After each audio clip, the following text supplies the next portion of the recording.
Bem-vindo ao Zona Política, mais uma temporada chegando e pré-candidatos ao governo do Distrito Federal. Eu falei que dessa vez vai ser diferente. Zona Política chegou para botar o dedo na ferida. Hoje eu tenho só que agradecer a ela. O carinho, a atenção. Eu vou puxar o saco dela mesmo. Não adianta vocês virem falar nada comigo não. Deputada Paula Belmonte, pré-candidata ao governo do Distrito Federal. Seja bem-vindo ao Zona Política. Eu estou muito feliz de estar aqui. Eu tive aqui algum tempo atrás e estou muito feliz do Zona Política estar sendo uma referência da boa política do Distrito Federal e comandado por você, Arthur. Então, para mim é uma alegria. Diferente, né? Porque a senhora sai de deputada para vir a pré-candidata ao governo. Isso daí já está público e notório, não tenho o que falar. Não é algo novo que eu estou dando para o público. Mas a primeira pergunta que eu quero saber, deputada Paula Belmonte, o que fez esse coração da senhora definir a ser candidata ao governo do Distrito Federal? Primeiro, Arthur, eu quero mais uma vez agradecer a todas as pessoas que estejam nos vendo. Eu quero me apresentar, né, para as pessoas aqui, para que as pessoas comecem a conhecer que nós, mulheres, podemos estar aonde a gente quiser, tá? Eu sou uma mulher de 52 anos, mãe de 6 filhos, e o que me faz estar me colocando à disposição da sociedade do Distrito Federal, a essa capital federal que a gente ama tanto, é exatamente a indignação. Nós estamos indignados com a situação da saúde, da segurança pública. Eu, como mãe, eu me vejo sofrendo por muitas outras mulheres. Então, assim, é essa nossa indignação que é possível fazer e com mais empatia, com mais coração, com mais otimização do dinheiro que existe, que é nosso dinheiro, que é dinheiro da população, que é muito dinheiro. Nós estamos falando de um orçamento mais de 70 bilhões de reais e que era para ser referência. Brasília, essa capital federal, ela é feita por pessoas valorosas e que a gente precisa ser reconhecido, não a capital da política, como muitas pessoas reclamam e falam, mas sim a capital de serviço público, de qualidade, de uma educação de qualidade. Eu sou fruto de escola pública, Arthur. Eu amo a escola pública porque eu sou fruto dela. Eu nunca estudei em escola particular na minha vida. E eu acredito que a educação, uma saúde com segurança, as pessoas felizes, é possível a gente ver, as pessoas estão tristes em Brasília. Deputada, eu sei que o Distrito Federal tem muito a melhorar. Nos últimos anos, a gente vem acompanhando isso de perto. Eu posso falar isso claramente, eu sou um dos únicos que rodo esse Distrito Federal tão qual como vocês, parlamentares. Eu conheço acredito. De ponta a ponta, do Sol Nascente ao Itapuã, do Vale do Amanhecer, ao Morro do Urubu. Uma verdade tem que ser dita. A capital está largada. O que a senhora acredita que pode ser mudado no primeiro momento na capital federal, justamente na questão da primeira infância, na questão das crianças, justamente na questão da falta de creche, das escolas públicas que estão praticamente sendo deterioradas por falta de gestão, por alguma questão da Secretaria Pública de Educação. E de investimento, né, Arthur? Eu vou até um pouco antes disso, Arthur. Nós tivemos no Hospital da Ceilândia agora. É muito triste de ver como as crianças estão nascendo. Ceilândia é a nossa, vamos dizer assim, a nossa capital da capital, né? Ceilândia é onde tem todas a população acontece, as coisas acontecem. E o Hospital da Ceilândia, no dia que nós tivemos lá agora, há 3 dias atrás, nós tínhamos 70 crianças que tinham nascido. E essas crianças, muitas das vezes, elas precisam de uma UTI e não tem estrutura para receber essas crianças. Infelizmente, são cômodos que as mães estão 5, 6 mulheres dentro de um cômodo só. Essas crianças, quando elas precisam de uma UTI neonatal ou um acompanhamento mais intensivo, as mães não têm onde ficar. Então, como é que essa capital do Distrito Federal está recebendo essas nossas crianças? Política pública se faz através do presente, que é através de um cuidado com a mãe, do cuidado com a criança. E aí você traz a primeira infância, né, esses primeiros anos de vida. Nós estamos com desemprego, Arthur. Nós precisamos gerar emprego. Nós temos 198 mil famílias na extrema pobreza, que são pessoas que estão no mercado informal, que não sabem o que vão comer hoje, à noite, não sabem o que vão dar para os seus filhos. A gente precisa gerar emprego, capacitação. Brasília está entre as 4 capitais do país com maior índice de miséria do Brasil. E Brasília tem dinheiro. Tem dinheiro. É a maior renda per capita. O que significa isso? Que se a gente dividir o orçamento de Brasília e dividir pela população, a nossa renda por pessoa é muito maior do que qualquer capital do Brasil. E a maior distanciamento, a maior, vamos dizer, desigualdade social, como você disse. Nós temos 198 mil famílias em extrema pobreza. Extrema pobreza não é pobreza, é extrema pobreza. É saber o que não vai almoçar e no que vai jantar.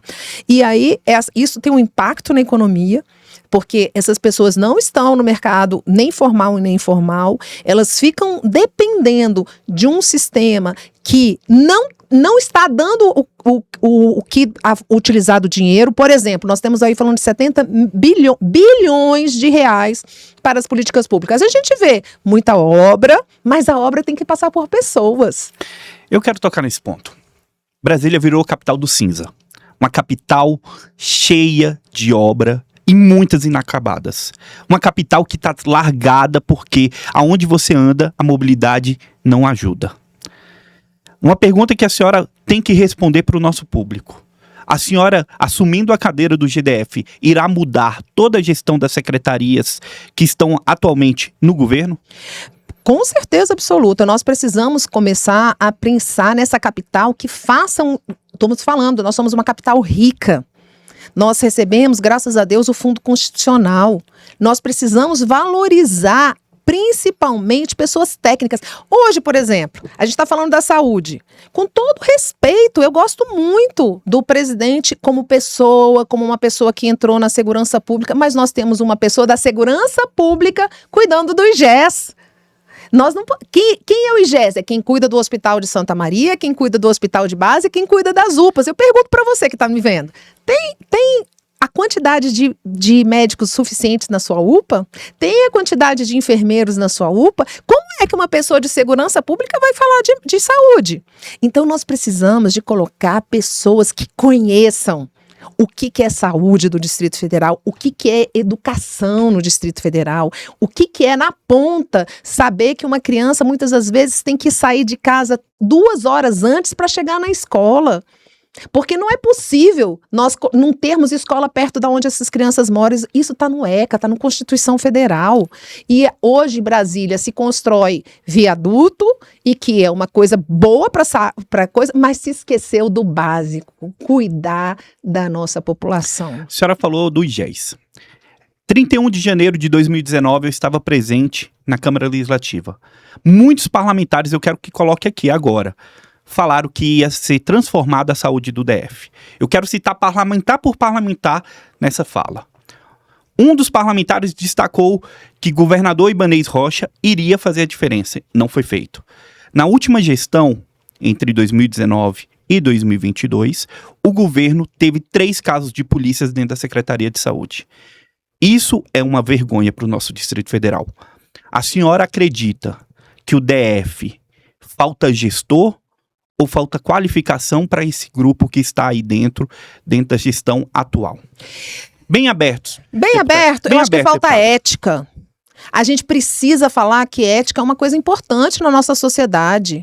Alto compromisso de empatia. As pessoas estão precisando ser cuidadas. Eu tive numa reunião em Santa Maria esses dias, Arthur, uma senhora, ela falou assim, eu tenho medo de ir para o hospital.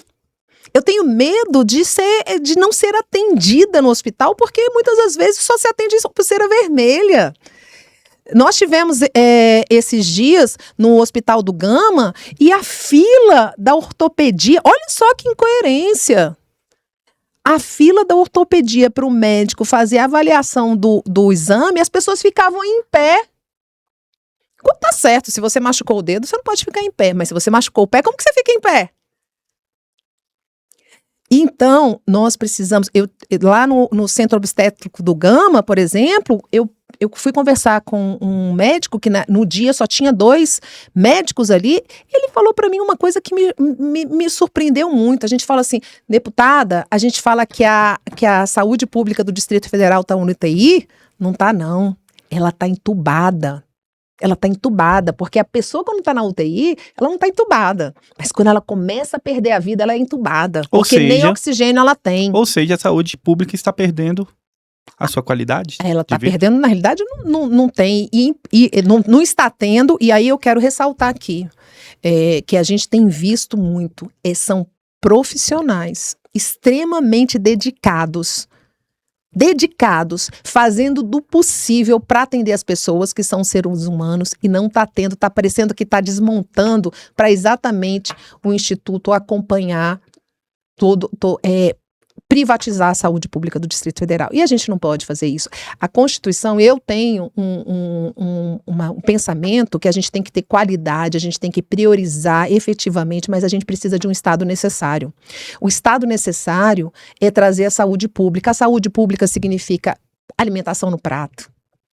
Significa um café da manhã para as nossas crianças, significa que o trabalhador não sai de casa deixando seu filho sem comer nada, significa que ele chega em casa, ele sabe que ele vai ter um jantar para poder se acordar no dia seguinte e se sustentar, é o mínimo.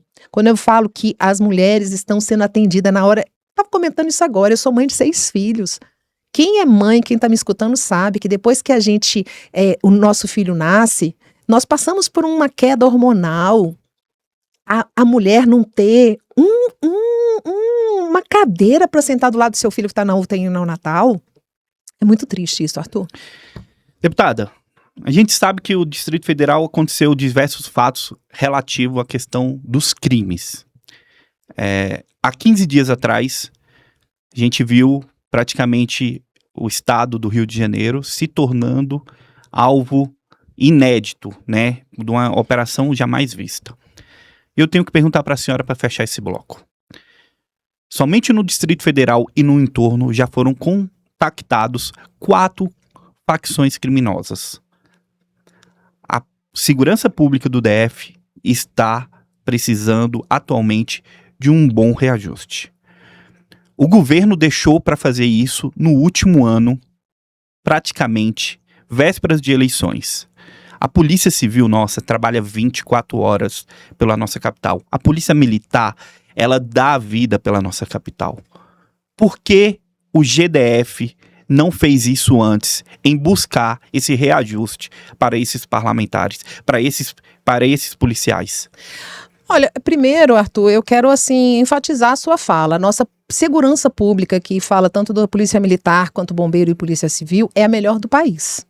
Mas, porém, não é o salário menor, muito pelo contrário, eles estão sendo desrespeitados. Então, fica aqui, primeiramente, o meu respeito a toda a polícia militar, a toda a policial civil, a todas as pessoas da força de segurança. Nós estamos falando de policiais legislativos, policiais penais, que hoje também tem um pleito muito grande. Nós temos aí uma massa carcerária, mais de 18 mil pessoas. É muita gente. E essas pessoas, elas precisam ser reconhecidas para a segurança pública. E, infelizmente, a gente percebe que os governantes não respeitam a categoria da segurança. Brasília tem uma responsabilidade aqui de cuidar da capital do nosso país. E hoje, os nossos governantes utilizam essa bandeira que é tão fundamental. Se eu pudesse falar hoje qual que é a prioridade do Distrito Federal, com certeza a segurança pública estaria num dos tops, dos primeiros da lista, porque a segurança pública, ela traz uma mobilidade das pessoas com mais tranquilidade. Hoje, muitas mulheres, nós temos um número de feminicídio muito grande, mas não só o feminicídio, porque o feminicídio é só o crime na hora que acontece. Matou, teve um assassino, mas antes disso teve estupro. Antes disso, teve a violência doméstica, ou muitas das vezes essas brigas de facções. Você trouxe uma verdade. Nós não vou dizer não, porque nós não quero dizer assim que Brasília é dona, mas tem uma origem aqui, uma facção chamada Comboio do Cão. Falar que não tem facção em Brasília não é verdade. Quem está falando não conhece. E essa facção, ela começou ali na Ceilândia, o Sol Nascente. E ela vem dominando o crime já em outros estados. Então a Polícia Civil, ela vem combatendo essas facções e eles precisam ser respeitados. Não só a Polícia Civil, como a Polícia Militar e toda a Força de Segurança do Distrito Federal. Vale lembrar que o Zona Política está no ar hoje a partir do www.zonapolitica.com.br. Você que está aí nos assistindo, curta. Você que está aí nos assistindo, curta, compartilhe, comente, deixe seu comentário. Eu quero agradecer ao pessoal da Highland Tecnologia, o pessoal da REC Produções, o pessoal da 8 Bits que está conosco agora. Na política, mais um bloco especial com a deputada e pré-candidata Paula Belmonte. Deputada, a história tem muito a contar. A senhora assumiu a Procuradoria Especial da Mulher na CLDF. Foi praticamente eleita unânime, né? Sem ninguém questionou. Mas a senhora vem passando, nos últimos tempos, eu acompanho de perto, uma perseguição. Eu acredito que eu posso usar essa fala. Porque a senhora denunciou, foi atrás, relatou o fato e falou o que estava acontecendo. Como que a senhora vê uma perseguição sendo feita contra a senhora por falar e defender as mulheres, principalmente? Olha, o Arthur, perseguição de pessoa do mal a gente sempre vai ter, porque quem faz o bem incomoda, mas eu peço a Deus, assim, primeiramente a guarnição da minha voz, porque minha voz é a voz de muitas outras mulheres. E nós não vamos nos calar perante a uma procuradoria, que é uma responsabilidade, como você disse. Nós temos essa responsabilidade e, para mim, não é nada fácil ouvir a violência contra uma mulher. E não só quando a gente fala de violência, não é só bater, não. Muitas das vezes uma violência psicológica, um assédio moral, um assédio sexual, ele dói demais numa mulher. E as mulheres, muitas das vezes, elas se sentem assim, meu Deus, será que eu fiz alguma coisa? Mas nós precisamos mostrar que não é normal um xingamento e não é normal um chefe cantar a sua, vamos dizer assim, a pessoa que trabalha com você. Não é normal isso. O normal é que as pessoas se respeitem. Então, eu, como procuradora especial da mulher, eu quero dizer que nós vamos defender o respeito. Se a outra pessoa que está tentando inverter a situação de denunciado ser denunciante, é problema da pessoa, mas ela vai ter que responder, porque nós vamos continuar denunciando o que a gente recebe. Agora, não é função da Procuradoria Especial da Mulher, é importante dizer isso, fazer investigação. Quem faz a investigação, como disse aqui, e muito bem investigado, é a polícia. E nós vamos colocar para a polícia. E isso a gente tem feito. Então, assim, quero mostrar para as pessoas que nós temos uma Procuradoria Especial da Mulher. A Procuradoria Especial da Mulher, ela tem uma função legislativa de fazer com que as leis sejam cumpridas, e nós temos porta aberta. O que significa isso? Que podem ir lá na Procuradoria, na Câmara Legislativa, fazer a sua denúncia. O que você está sentindo que nós vamos encaminhar para as autoridades competentes? E isso eu não vou me furtar de fazer. Essa é a minha responsabilidade, essa é a minha consciência e, principalmente, a minha dedicação. Nós, mulheres, hoje eu estava na CPI do Rio Melchior, do qual eu sou presidente, a gente falando exatamente isso. Nós, mulheres, não somos só 50% da população, nós somos responsáveis pelo 100% da população. Não teve uma pessoa que não veio ser uma mulher. E precisamos mostrar que essa mulher, ela pode estar aonde ela quiser. Aonde ela quiser. Se ela quer ser dona de casa, ela vai ser dona de casa. Se ela quiser ir para o mercado de trabalho, ela vai ser para o trabalho. Se ela quiser ir para a política, ela vai ser política. O que nós precisamos é dar essa oportunidade para aquela menininha estudar, sonhar e realizar. E não é possível ainda, no século XXI, em 2025, na capital federal, na Câmara Legislativa, nós recebermos denúncia e não dermos encaminhamento. Então aqui fica o meu compromisso, que quem persegue, problema da pessoa, que Deus vai fazer a justiça, mas eu vou continuar denunciando e recebendo as denúncias e vamos colocar para frente, vamos levar para a polícia, vamos levar para o Ministério Público, vamos levar para onde quiser. E aí, os órgãos competentes vão fazer a investigação que será necessário. Ela é pré-candidata ao governo do Distrito Federal. Hoje a entrevista é com a Paula Belmonte. Deputada Paula, chegou uma pergunta e eu tenho que fazer para a senhora. Eu estive com a senhora na CPI do 8 de janeiro. Acompanhei de perto o trabalho da senhora. Falas que viralizou por todo o Brasil. Destacou a força e a coragem de uma mulher guerreira, que conduziu buscar informações sobre o 8 de janeiro e mostrar a verdade. Hoje, a senhora está à frente da CPI do Melchior. Qual que é a diferença de cuidar de uma CPI, de buscar mostrar a realidade do que está acontecendo no nosso DF? Porque eu acompanho a senhora nas redes, pessoalmente, e vejo que a senhora está indo fazer diligências em loco. Como que a senhora vê essa CPI para um futuro da nossa capital? Obrigada. Nós tivemos uma atuação muito forte, principalmente uma atuação de trazer a visibilidade para algumas pessoas e trazer também a oportunidade de ser visto o que aconteceu tanto em 8 de janeiro, mas agora eu quero trazer especificamente no Rio Melchior. E o Rio Melchior, Arthur, para quem não conhece, ele fica ali entre Ceilândia, Samambaia e Pôr do Sol. E é um rio que ele recebe ali, primeiro que a comunidade ali, as pessoas que moram ali, vamos dizer assim, o maior número da população do Distrito Federal. Se a gente pegar aquela região lá, nós temos uma grande parte da população da capital do país ali, e que são carentes de políticas públicas. Eu estou falando que eu fui lá no Hospital da Ceilândia, o Hospital da Ceilândia não tem onde receber mais as mulheres que estão parindo para as nossas crianças. E eu estou falando só de um centro. A gente vai no pronto-socorro, parece uma pós-guerra ou numa guerra. E aí, esse rio, ele abastece, na realidade, ele corre ali, era uma região que as pessoas que moram ali, eles lembram que, inclusive, brincaram muito ali na região Melchior, é muito bonito, ele tem umas quedas, umas cachoeiras, e que isso facilita muito a recuperação do rio, mas ali, nós temos a estação de tratamento do esgoto, 40% do esgoto do Distrito Federal acontece ali. Nós temos o aterro sanitário. Agora mesmo eu estava na presidência da CPI lá na Câmara falando sobre o lixo do nosso Distrito Federal, que jogam chorume lá, e nós temos alguns abatedouros. É importante dizer que nossos recursos hídricos, Brasília, todo mundo sabe disso. Além de todo mundo conhecer que é a capital do nosso país, que é onde tem os políticos, tem o Congresso Nacional, todo mundo fala assim, aquela capital é seca, né? A gente fica um tempão sem chuva, né? Agora que começou as chuvas ainda muito devagar, né? Eu estava querendo mais chuva. Nós temos recursos hídricos escassos e esse rio, hoje, falam-se de sacrifício ambiental.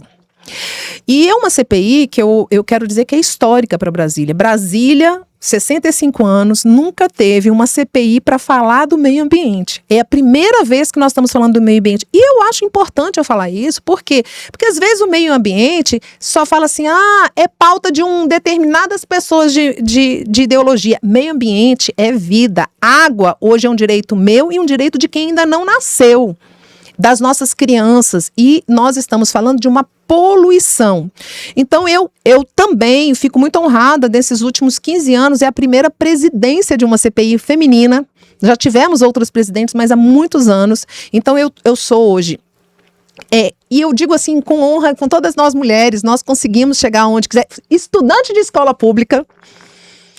Por isso que eu gosto tanto de escola pública, nunca estudei em escola particular, estudante de escola pública, consegui chegar à presidência da CPI do Rio Melchior e ela tem feito uma diferença. Nós temos algumas entregas já, não concluiu a CPI ainda, uma comunidade, e aí eu falo aqui como as pessoas, para elas começarem a visibilizar essas pessoas. Tem uma comunidade rural lá que tem mais de 50 anos, Arthur, chamado Comunidade da Cerâmica, e é feita de uma comunidade rural que as senhoras estão perdendo os cabelos, porque estão bebendo água contaminada. As crianças, nós temos filmagem das crianças com erupções na pele.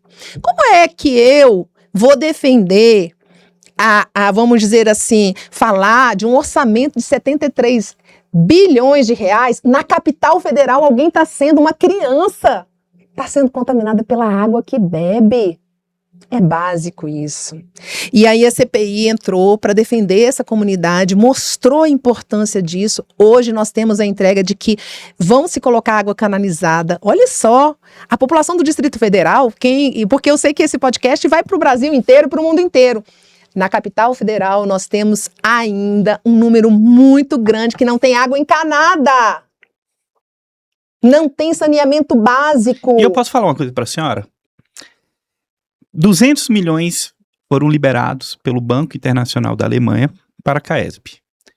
Isso já vai se fazer 1 ano. E até hoje não iniciou as obras em Santa Luzia. Pois é. A pergunta que eu quero fazer é o que falta? Porque um governo que tem recurso e não consegue entregar é um governo incapaz. Um governo que tem recurso e não consegue capacitar as pessoas para fazer as entregas, é um governo incapaz. E um governo que representa a população, porque assim, a gente tem que entender o seguinte, que a política é importante as pessoas dizerem, era uma pessoa, Arthur, que eu tinha preconceito com a política. Falar, a política é de ladrão. E na realidade tem muito ladrão mesmo. Mas a gente que tem a obrigação de selecionar quem são as pessoas. A gente tem uma democracia que é um sistema eleitoral que a gente aperta um número. E aí, Arthur, qual é a prioridade? A gente está falando de um orçamento. Só para você ter uma ideia do que eu estou falando, o Rio de Janeiro, com esses problemas todos que você trouxe aqui, ele tem uma população de quase 7 milhões de pessoas e um orçamento de 46 bilhões, com problemas estruturantes imensos, inclusive de relevo. Brasília é um planalto central, é concentrada. Nós temos a metade da população e com quase praticamente o dobro do orçamento. O que precisa, além de boa gestão, é bom coração. Para saber que a dor do outro existe, que nós estamos aqui para auxiliar uns aos outros. Fazer o bem, faz bem! Agora, o que a gente vê muitas das vezes é a ganância. A ganância do poder. E nós não podemos usar o poder com ganância, a gente tem que usar o poder com amor. E por isso que eu me coloco à disposição do Distrito Federal, para a gente mostrar que é possível juntar e unir uma política que seja humana, que seja responsável, que seja transparente. Eu não vou dizer que eu vou combater a corrupção, toda a corrupção, porque a gente tem que combater o coração das pessoas e a gente começar a trazer isso na educação, mas que a gente vai fazer de tudo para que a gente possa ter um governo mais humano. Pode ter certeza que a gente vai fazer.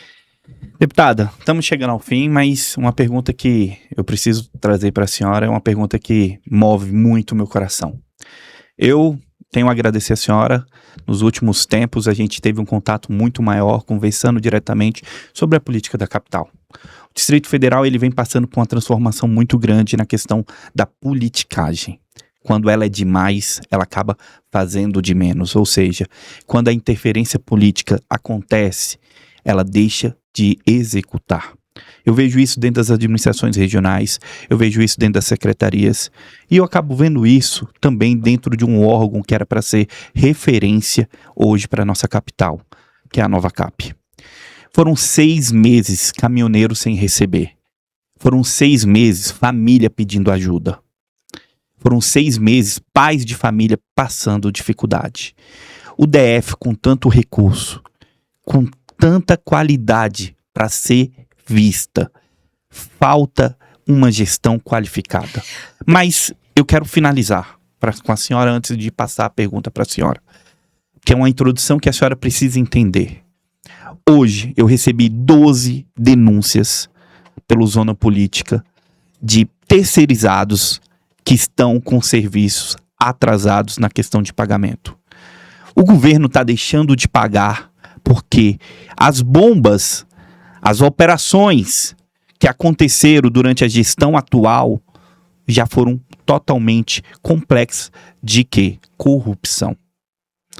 Uma pergunta que eu faço para a senhora, olhando no fundo dos olhos da senhora, a senhora vai mexer no vespeiro, assumindo a cadeira no dia 1º de janeiro, qual que seria o primeiro ato? Qual que será o primeiro ato da senhora sendo governadora do Distrito Federal? Primeiro, Arthur, eu quero dizer assim que eu me colocando à disposição da população, eu quero dizer que o meu primeiro ato é dizer que eu vou governar para 100% do Distrito Federal. A gente precisa falar que nós estamos aqui, somos eleitos por alguns, mas nós vamos governar para 100% da população. Então, a primeira coisa é dizer desse meu compromisso com toda a população do Distrito Federal. Não terá cor partidária, não terá gênero, não terá causa. Causa da dignidade humana, causa da segurança pública, causa da saúde, causa da educação. A segunda coisa, você traz a questão da Nova Cap. O ano passado, nós tivemos, na comemoração do Distrito Federal, de vez nós fazermos uma sessão solene só para falar também dessa capital federal, nós fizemos uma moção de louvor aos servidores da Terra Cap, da Nova Cap. Nova Cap. Nova Cap que construiu essa Brasília. A Nova Cap que plantou muitas das árvores que nós vemos hoje, que dá manga, que nós temos jaca, que nós temos o ipê, nós temos várias árvores que foram plantadas, a Nova Cap que construiu tudo isso. Então, deixar esse reconhecimento à Nova Cap. Eu não consigo entender que hoje nós temos a Nova Cap, que tem toda a capacidade, ela construiu Brasília, tem toda a capacidade para fazer isso. Nós temos uma secretaria de obra e nós temos o DR realizando obra aqui. Por que eles competem entre si? Primeira coisa é essa. A gente tem que entender que quem é responsável pelas obras, elas têm que ser valorizadas. E por que a gente divide esse governo dessa maneira? Eu quero entender isso, eu não consigo entender ainda como gestora. Essa demanda que hoje, cada vez mais, a gente tem colocado outras secretarias, ou a gente quer acabar com a Nova Cap, não reconhecendo aquelas pessoas que começaram o original do Brasília, ou não está tendo uma boa gestão, porque quando a gente concentra, a gente consegue atender. A segunda coisa, as administrações. Não adianta ter um administrador que seja uma figura, que seja uma marionete. A gente precisa ter um administrador que tenha conexão com a população, que possa entender o senhor Zé, mas a dona Joana também, que saiba o nome das pessoas, para que a gente possa mostrar que é possível fazer. E aí é lamentável ver um GDF que mostra um IP lindo, que é um IP da realização da natureza. Quem não fica feliz com o IP? Dentro das suas propagandas eleitorais, mas quando a gente vai no hospital, quando a gente vai na segurança pública, você falou agora da segurança pública, o menino Isaac, de 16 anos, hoje eu te vi falando isso, eu sei o que é perder um filho. E numa situação, eu até trouxe esse exemplo, assim, numa situação que a panela estava esquentando o almoço e eu não pude entregar esse almoço para o meu filho. Eu sei o que é isso. E é por isso que eu vim para a política, porque eu quero defender as nossas crianças, quero dever oportunidade. E uma mãe falando disso, sofrendo isso, e o Isaac não é o único adolescente que morreu assassinado aqui na capital federal, não. Quantos Isaacs nós temos? Quantos Isaacs e quantas Luísas e quantas outras meninas que matam o sonho delas? Porque a escola não favorece. Agora mesmo, eu vou falar uma situação. Nós temos aqui uma situação, por exemplo, que chama Casa Azul. A Casa Azul, Arthur, ela faz um tratamento, um atendimento de 950 crianças. Elas ensinam inglês, eles ensinam informática, ensinam violão. E essa senhora criou essa Casa Azul porque também perdeu um filho, que nem eu. E hoje eles tinham um convênio em regiões muito carentes ali na Ceilândia e em outras regiões, em Samambaia. Não se paga. Não se paga. Não é só a Nova Cap que não está sendo pago, não. Estão dando calote em um monte de instituição que cuida de quem? De pessoas. E você trouxe um adjetivo muito legal. A cidade está ficando cinza. E Brasília não é cinza. Brasília é azul. Brasília é colorida, Brasília é a capital do nosso país. Zona Política, mais um bloco perfeito. Eu não vou elogiar esse bloco porque eu sou muito fã dela, então vou devagar nos elogios, mas eu vou apertar ela agora no final. Deputada Paula, a gente vai encerrar o nosso podcast, mas a gente tem um quadro, que é um quadro muito polêmico, café quente e café frio. Serão 3 nomes, mas eu vou ser direto com 2 nomes só hoje, porque esse terceiro nome eu quero ter o prazer de ter a senhora aqui quando a senhora oficializar a sua campanha, tá? Porque a gente vai jogar lá na frente esse último nome. Eu preciso saber, em uma situação que a senhora tivesse numa sala de espera para servir um café para uma pessoa, a senhora serviria um café quente ou um café frio para a senadora Damares Alves? Ah, com certeza quente. Na realidade, eu acho que qualquer um que estivesse, hoje eu falei isso, meu pai ensinou a gente nunca pode negar água para ninguém. E um café quentinho aquece o coração, né? Então, com qual pessoa eu serviria um café? Para a gente fechar o bloco, essa pessoa é muito importante hoje para o nosso projeto. Zona Política, ele tem um diferencial muito grande, que é construir uma imagem dos parlamentares que estão conosco. Pessoas que estão sentando aqui são pessoas que nós confiamos em falar de política, em debater e falar a verdade. O Zona Política quer saber, a senhora serviria um café quente ou um café frio para o senhor Jair Messias Bolsonaro? Serviria um café quente. Como eu disse aqui, eu penso que nós precisamos servir café quente para todo mundo, mas água potável também. Então é isso que eu acredito, que a gente serviria um café quente para o Jair Bolsonaro, serviríamos um café quente para o Lula, serviríamos um café quente para todo mundo, porque é isso que a gente precisa. Agora, a atitude de cada um tem que ser combatida no que tem que ser combatido e tem que ser elogiada no que tem que ser elogiada. É isso que é importante. E é isso que eu tenho mostrado para as pessoas. O que adianta nós irmos para radicalizações e a gente não consegue convergir no mínimo? Eu estou falando de água potável na capital federal. Eu estou falando de escola. Então é café quente. A população precisa ser aquecida. Última pergunta, café quente, café frio? Vai ficar para o próximo projeto do Zona Política. Deputado, quero te agradecer. Eu que agradeço. Projeto. Manda uma mensagem para o nosso público. Sei que eu estourei o tempo da senhora, mas para fechar, uma mensagem que a senhora possa falar de coração para todos eles que nos assistiu até agora. E o que pode esperar para esses próximos meses, que vai ser meses de guerra. A política no DF se tornou alvo de, como eu posso falar, de narrativas, discussões, às vezes sem entregar resultado. E a senhora tem resultado. A senhora fez um bom trabalho dentro da CLDF e agora colocou o seu nome disposto a combater principalmente o que está acontecendo dentro do DF. Por favor. O que tem o meu compromisso, Arthur, primeiro falar que mais uma vez eu estou aqui no Zona Política, para mim é uma gratidão e um reconhecimento a jovens que acreditam na política do bem, acreditam na política com ética e eu acho isso importante nós darmos informação para a população. Então dizer que vocês podem contar com Paula Belmonte, uma mulher de 52 anos, mãe de 6 filhos e acredito que a política ela pode ser, sim, uma política do bem, uma política de boa gestão e uma política de dar resultado. Mas não é resultado daqui 10 anos, não. É resultado hoje. Para a gente servir café quente, mas servir água potável para todo mundo. Zona Política termina por aqui. Eu quero agradecer a todo mundo que ficou conosco. E, pega um pouquinho sobre os bastidores desse projeto.